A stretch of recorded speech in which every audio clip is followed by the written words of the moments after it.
Guys, good morning. Ito pala yung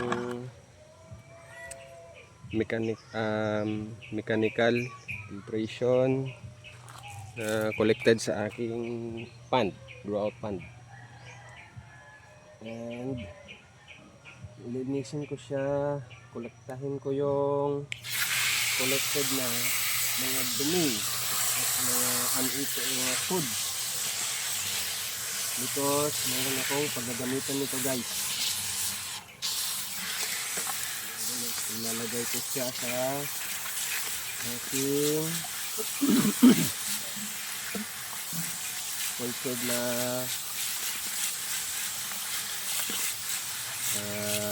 subitek.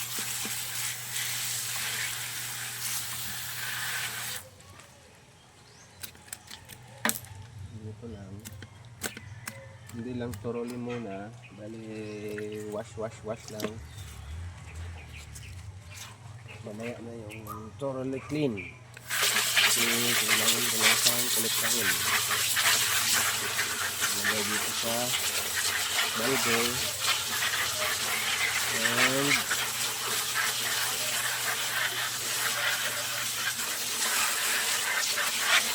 kailangan ko yung mga latak-latak.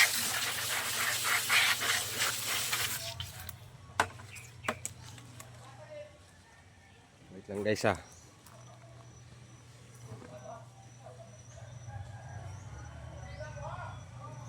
Nandito yung aking kitty boys. Mga nagko-collect ng ating kitty.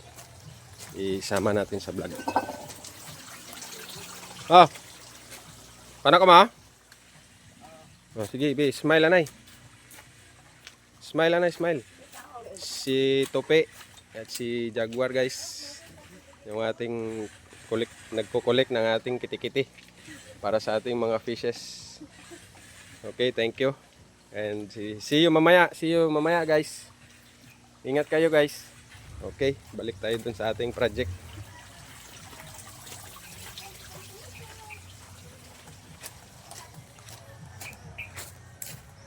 Sensya na kayo sa area ko guys. Medyo dumi. Daming kalat. Okay. Okay, back. Ulit.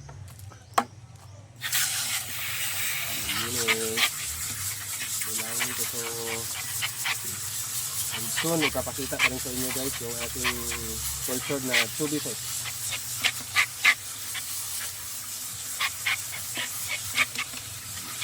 YouTube lang din ito guys.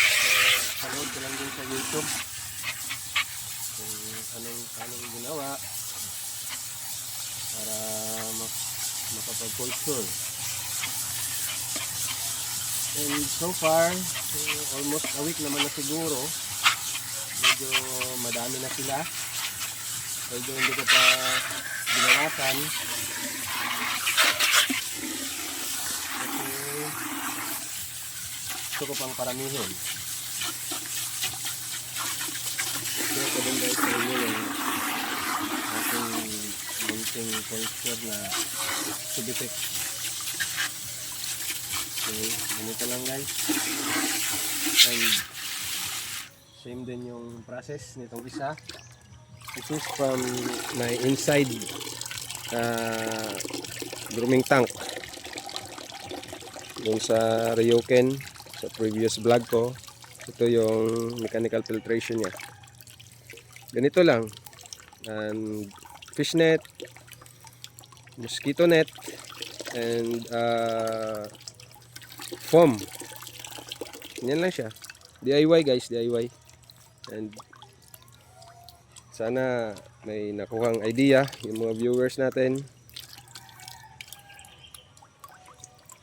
Para soon, mayroon din kayong ma-explore na idea. Okay. Same lang din yung process. Linis, laba-laba. Ganito lang. Iwas-was yung mga na-trap na dumi guys. Iwas-was sa Bisaya.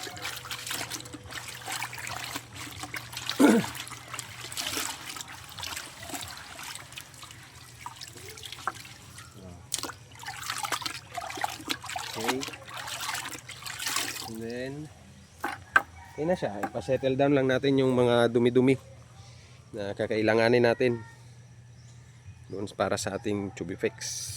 Okay? Okay. Let's do this. So guys, yung pang floor cleaning kung nagawa. Flush with water.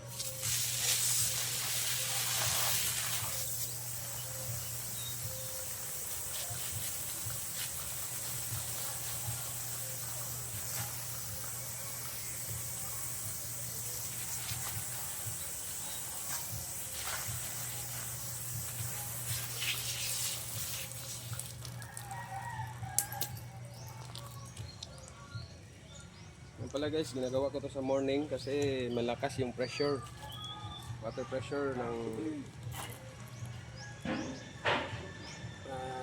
faucet directly from Kalibo, Metro Kalibo Water District. Kasi pag mga alas 9 na, alas 8, pag ganon, marami nang gumagamit ng tubig, mahina na yung pressure, kaya hindi na makakatanggal ng dumi. Ayan guys, oh. Dumi yan guys. Konting flash lang. Tanggal na yung dumi. Balik ulit doon. At yung grooming tank. Para ma-collect again. Yung traffic lang guys. Ayan. See? Init na. Kabila naman.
Guys, oh. Ito guys.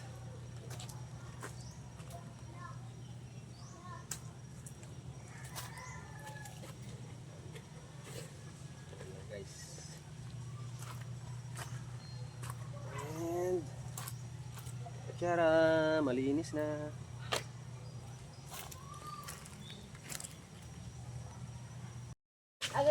Guys, nandito na yung ating collector guys, si Boss Jaguar at si Boss Tope. Shout out, nahiya sila guys. Tatago. And charan, dito na yung kiti-kiti or mosquito larvae sa English.